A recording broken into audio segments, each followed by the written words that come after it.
Hello students, welcome to my channel. आज हम start करते हैं क्लास 9 चैप्टर 4 की एक्सरसाइज 4.3। तो ये जो एक्सरसाइज है स्टूडेंट्स आपकी बेसिकली इसके अंदर हमें ग्राफ ड्रॉ करना है। तो देखो इसके अंदर आपकी पहली इक्वेशन दी हुई है। फर्स्ट क्वेश्चन है आपका, draw the graph of the following linear equation. In linear equation के आपको ग्राफ ड्रॉ करना है। तो देखो पहली इक्वेशन है x + y = 4। अब हम ग्राफ कैसे ड्रॉ करेंगे? जब हमारे पास पॉइंट्स होंगे तभी तो हम ग्राफ ड्रॉ करेंगे। तो ग्राफ ड्रॉ करने के लिए मिनिमम 2 पॉइंट चाहिए होते हैं, मैक्सिमम आप कितने भी निकाल सकते हो। तो कम से कम हमें 2 पॉइंट तो निकालने ही है हर इक्वेशन के अंदर। तो देखो इसका पॉइंट, यहाँ पे कोई भी वैल्यू आप पुट करके पॉइंट निकाल सकते हो। ऐसे कोई हार्ड एंड फास्ट रूल नहीं होता कि आपको सेम वैल्यू पुट करनी है। आप 0 भी पुट कर सकते हो, x को 1 2 कुछ भी। तो देखो फर्स्ट पॉइंट कैसे निकाला है, x को 0 पुट किया तो y क्या आया 4। फिर y को 0 पुट कर दिया तो x क्या आया 4। थर्ड पॉइंट आपका, x अगर हमने 1 पुट कर दिया तो y की वैल्यू क्या आ जाएगी, इधर जाके माइनस में हो जाएगा 3। तो हमारे पास 3 पॉइंट आ गए, 0 4 4 0 1 3। तो देखो इसको प्लॉट कैसे करते हैं हम। सबसे पहला पॉइंट था हमारा 0 4। हमने एक कार्टेशियन प्लेन बनाया, इधर पॉजिटिव नंबर इधर नेगेटिव नंबर 1। ये आप ग्राफ पे ड्रॉ करोगे और एक एक यूनिट का आपको गैप लेना है 1 सेंटीमीटर का। तो देखो हमने पहला पॉइंट है आपका 0 4, x 0 y 4। Second point will be your y 0 x 4, x point है 1 और y क्या है 3। तो ये हो जाएगा आपका पॉइंट नंबर सी। आप तीनों पॉइंट को जब आप ज्वाइन कर दोगे तो आपको एक लाइन मिल जाएगी जो कि कौन सी इक्वेशन रिप्रेजेंट करती है, ये वाली लाइन, x + y = 4। सिमिलरली आपका नेक्स्ट पार्ट है x - y = 2। तो इसके अंदर भी हम 3 पॉइंट निकालेंगे।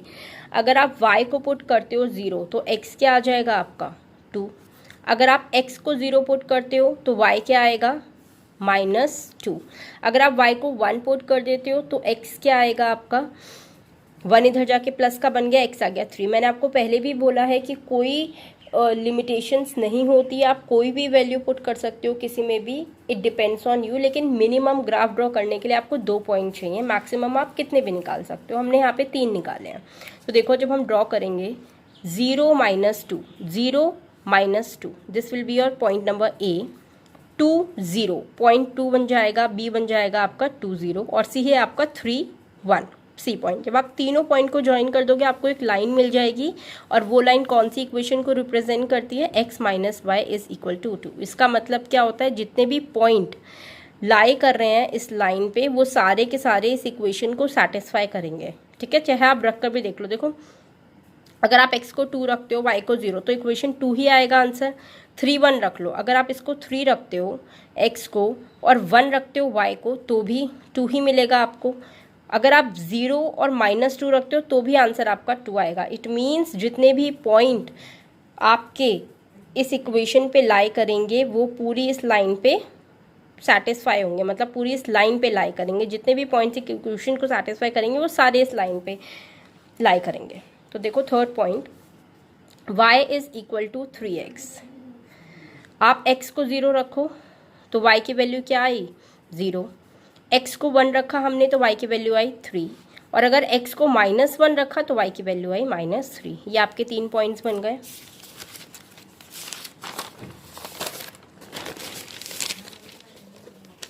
अब इन पॉइंट को हमने प्लॉट किया। First point is 0 0, second one is 1 3 and third one is -1 3। ये आप सारे पॉइंट ज्वाइन करोगे एक साथ तो आपको लाइन मिल जाएगी जो कि क्या रिप्रेजेंट करती है, y = 3x। नेक्स्ट पार्ट, तो देखो आपका नेक्स्ट पार्ट है फोर्थ, 3 = 2x + y। ओके, हमने x को अगर 0 पुट किया इसमें तो y की वैल्यू क्या आई हमारे पास 3। x को 1 पुट किया तो y की वैल्यू क्या आई हमारे पास 1। सॉल्व करके x को -1 पुट किया तो y की वैल्यू आई हमारे पास, ये 2 माइनस का बन जाएगा, इधर जाके प्लस का तो y की वैल्यू आ जाएगी 5। ये हमें 3 पॉइंट मिल गए, 0 3 1 1 -1 5। तो देखो प्लॉट करेंगे इसको। 0 3, फर्स्ट पॉइंट इज 0, से 3, ए पॉइंट ये हुआ, बी पॉइंट 1 1 1 1, बी पॉइंट ये रहा, और सी पॉइंट है आपका -1 से 5 तक सी पॉइंट। इन तीनों पॉइंट को जब आप ज्वाइन करोगे तो आपके पास एक लाइन मिल जाएगी जो कि इस इक्वेशन को सेटिस्फाई करती है। ठीक है, नेक्स्ट पार्ट, नेक्स्ट क्वेश्चन है आपका, इफ द पॉइंट, इंपॉर्टेंट है, आ जाता है एक नंबर में कभी कभी, if the point 3 4 lies on the graph of the equation 3y is equal to ax plus 7, find the value of a। तो देखो स्टूडेंट्स, अभी मैंने आपको बताया था अगर कोई पॉइंट इक्वेशन पे लाई करता है इट मीन्स ये इस इक्वेशन को सेटिस्फाई कर रहा है। ठीक है, ये पॉइंट इस इक्वेशन को सेटिस्फाई कर रहा है, यानी 3 आप x की जगह पुट कर सकते हो और 4 y की जगह पुट कर सकते हो। तो देखो, क्योंकि ये पॉइंट 3 4 ग्राफ पे लाई कर रहा है तो हम x की जगह 3 पुट कर देते हैं, y की जगह 4 पुट कर देते हैं और a की वैल्यू कैलकुलेट कर लेते हैं। देखो कैसे करेंगे, y की जगह 4 रखा, x की जगह 3 रखा, तो ये बन जाएगा 12, ये आ जाएगा 3a + 7। हमें a की वैल्यू निकालनी है, ये यहीं रहेगा, ये माइनस में चला जाएगा 12 के साथ। 5 आया, a की वैल्यू आई 5/3। नेक्स्ट क्वेश्चन स्टूडेंट्स आपका, the taxi fare in a city is as follows. ये इंपॉर्टेंट है, काफ़ी बार आ चुका है एग्जाम में, ध्यान से समझना। टैक्सी फेयर एक सिटी की दी हुई है आपको। For the first kilometre the fair is ₹8 and for the subsequent distance it is ₹5 पर किलोमीटर। यानी कि आपको फर्स्ट किलोमीटर के लिए कितना चार्ज दिया हुआ है, ₹8, और बाकी के बचे डिस्टेंस के लिए ₹5 एक टैक्सी आपसे किराया ले रही है। आपको डिस्टेंस दिया है x किलोमीटर और फेयर दिया है y किलोमीटर। आपको इस पूरी चीज़ को, इस पूरी प्रॉब्लम को इक्वेशन पे लिखना है, इक्वेशन के अंदर मेजर करना है और उसका ग्राफ बनाना है। तो देखो, हमें जो दिया है वो लिख लेते हैं। Let the total distance covered be x और टोटल फेयर हमें y दिया हुआ है। फर्स्ट किलोमीटर के लिए कितनी टैक्सी चार्ज कर रही है, 8, और बाकी के बचे किलोमीटर के लिए, फर्स्ट किलोमीटर के बाद जितनी ट्रैवल करेगी टैक्सी उसके लिए वो चार्ज कर रही है ₹5 पर किलोमीटर। अब देखो, अगर हम मान लेते हैं कि ये मेरा टोटल डिस्टेंस है x, ठीक है, तो ये अगर मेरा 1 किलोमीटर हो गया x के अंदर से, ये मेरा फर्स्ट किलोमीटर की ट्रैवलिंग हो गई, तो बाकी कितना डिस्टेंस बच जाएगा भाई। इस पूरे x में से अगर मैं ये वाला 1 माइनस कर दूं तो मेरे पास ये रिमेनिंग डिस्टेंस आ जाएगा, क्योंकि टोटल हमने x लिया था और ये 1 किलोमीटर है, तो बाकी का बचा डिस्टेंस कितना हो जाएगा। इस पूरे में से ये माइनस करूंगी तभी तो ये वाला पार्ट कैलकुलेट कर पाएंगे। तो वही है, फर्स्ट किलोमीटर का डिस्टेंस हो गया 1 और बाकी के बचे किलोमीटर का डिस्टेंस हो गया हमारे पास x - 1। तो देखो इक्वेशन कैसे बनेगी। अगर x टोटल डिस्टेंस है तो बचा हुआ डिस्टेंस कितना हो गया 1 किलोमीटर के बाद, x - 1। फेयर फर्स्ट किलोमीटर के बाद कितना दिया हमें, 5, ठीक है। तो हम क्या कर देंगे, टोटल कॉस्ट कितनी होती है, जो पर kilometre cost into remaining distance, ये हम कॉस्ट निकाल लेते हैं बचे हुए की। तो टोटल फेयर कैसे चार्ज करेंगे, fair of first kilometre plus fair after first kilometre. First kilometre का फेयर हमें कितना दिया हुआ था, 8, बाकी के बचे का फेयर हमने कितना निकाला, 5x - 1 करके निकाला। ये आ गया। इक्वेशन को जब हम सॉल्व करेंगे, 8 as it is, 5 × x, 5x - 5। Equation को थोड़ा सॉल्व करते हैं, 8 में से 5 गए 3, 5x एज इट इज, ये बन गई मेरी इक्वेशन। अब इस इक्वेशन को हम सॉल्व करेंगे और ग्राफ इसका बनाएंगे। ग्राफ बनाने के लिए मिनिमम 2 पॉइंट चाहिए होते हैं, तो आप इसके अंदर x की जगह 0 रखोगे तो y की वैल्यू आ जाएगी 3, और अगर x - 1 रखोगे तो y की वैल्यू आ जाएगी -2। तो ये 2 पॉइंट हमने निकाले और इन दोनों पॉइंट को ग्राफ पे प्लॉट किया। पहला पॉइंट है 0 3, 0 से 3। Second point will be -1 - 2, okay, -1 से -2, ये बी पॉइंट आपका आ गया। इस लाइन को आपने बनाया तो ये लाइन क्या कौन सी इक्वेशन रिप्रेजेंट करेगी, आप इसके ऊपर लिख देना, y = 5x + 3, right. Important question था ये। Next question, if the work done by a body on application of a constant force is directly proportional to the distance traveled by the body, Express this in the form of an equation in two variable and draw the graph of the same by taking the constant force as 5 unit. ठीक है, आपको बोला है कि अगर एक work done body का मतलब अगर आपका एक वर्क डन है, आप कोई बॉडी काम कर रही है, वो किसके बराबर है, डायरेक्टली प्रोपोर्शनल है डिस्टेंस ट्रैवल के, यानी कि जितना हमने डिस्टेंस ट्रैवल किया है उतनी ही बॉडी हमारी काम कर रही है, वर्क डन उतना ही फोर्स हमारी बॉडी पे कांस्टेंट फोर्स से लग रहा है। देखो, आपको इस इंफॉर्मेशन को इक्वेशन के फॉर्म में लिखना है, इक्वेशन इन टू वेरिएबल। तो हमें क्या दिया हुआ है, वर्क डन क्या दिया हुआ है, directly proportional to the distance travel. तो हमको एक लाइन मिल गई कि हमारा जो वर्क डन है वो डायरेक्टली प्रोपोर्शनल है किसके, डिस्टेंस ट्रैवल्ड के। इस चीज़ को हमको इक्वेशन के अंदर लिखना है। अगर आपको कांस्टेंट फोर्स 5 यूनिट दिया है तो, और फिर आपको ग्राफ को रीड करना है जब डिस्टेंस 2 यूनिट होगा और 0 यूनिट होगा। तो देखो, पहले हम इक्वेशन बनाते हैं। हम मान लेते हैं कि डिस्टेंस ट्रैवल्ड हमें दिया है x और वर्क डन मान लेते हैं हम y। अकॉर्डिंग टू क्वेश्चन हमें दिया हुआ है वर्क डन है बॉडी का, वो डायरेक्टली प्रोपोर्शनल है डिस्टेंस किसके। तो अगर हम इसको इक्वेशन के फॉर्म में लिखे तो वर्क डन हमने क्या माना था, y, डिस्टेंस ट्रैवल्ड हमने माना था x। तो डायरेक्टली प्रोपोर्शनल हो गया। डायरेक्टली प्रोपोर्शनल का मतलब होता है अगर एक चीज़ बढ़ रही है तो दूसरी चीज़ भी बढ़ेगी, यानी कि अगर हम जितना ज़्यादा डिस्टेंस ट्रैवल करेंगे उतना ही हमारा ज़्यादा वर्क डन होगा। तो वर्क डन हमने साइंस में पढ़ा हुआ है, वर्क डन क्या होता है, फोर्स इनटू डिस्टेंस, राइट। अगर हमें फोर्स दिया है क्वेश्चन के अंदर 5 यूनिट, तो वर्क डन क्या हो जाएगा हमारा, y is equal to 5x। ये हमारी बन गई एक equation according to given information. ठीक है, अब इस इक्वेशन को हम सॉल्व करेंगे और रिप्रेजेंट करेंगे।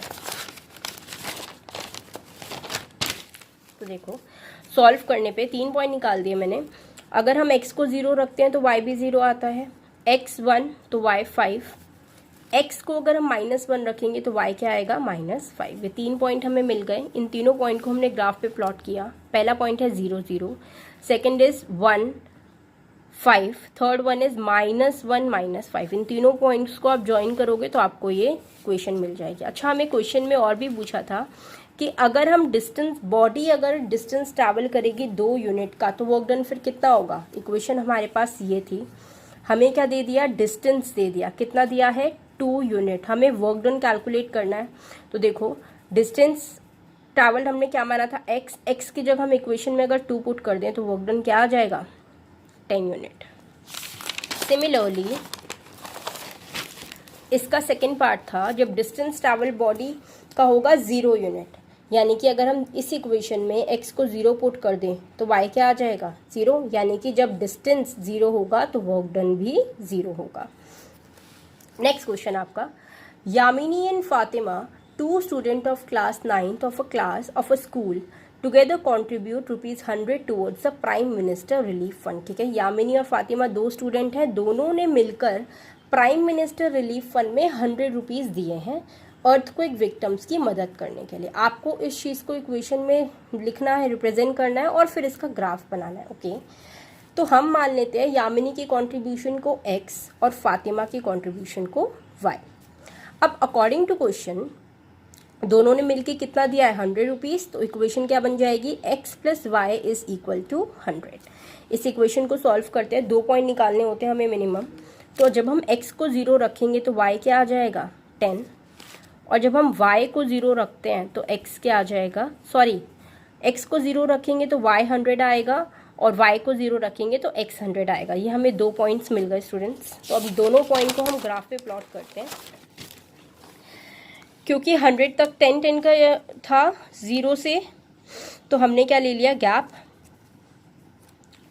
एक्चुअली इसमें गैप ना आप 10 का लेना, ये मैंने 1 का गैप लिया हुआ है, आप 10 का लेना क्योंकि इसमें 100 तक हमें पॉइंट्स निकालने हैं। ठीक है,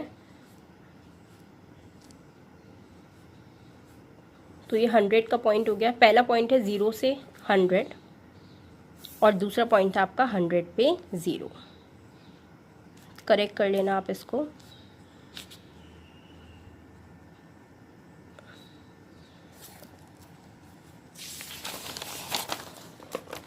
देखो next question, in countries like USA and Canada temperature is measured in Fahrenheit where as countries like India it is measured in Celsius. तो यूएसए और कनाडा में जो टेम्परेचर मेजर किया जाता है वो फ़ारेनहाइट में किया जाता है और इंडिया के अंदर हमारा सेल्सियस में होता है। आपको एक इक्वेशन दी हुई है, पहला पार्ट इसका आपको ड्रॉ करना है ग्राफ। सेल्सियस को हम मान लेते हैं एक्स एक्सिस और फ़ारेनहाइट को हम मान लेते हैं वाई एक्सिस। ओके, तो हम इक्वेशन को एक्स और वाई के फॉर्म में लिख लेते हैं। सेल्सियस को हमने क्या माना है, एक्स, और फ़ारेनहाइट को वाई।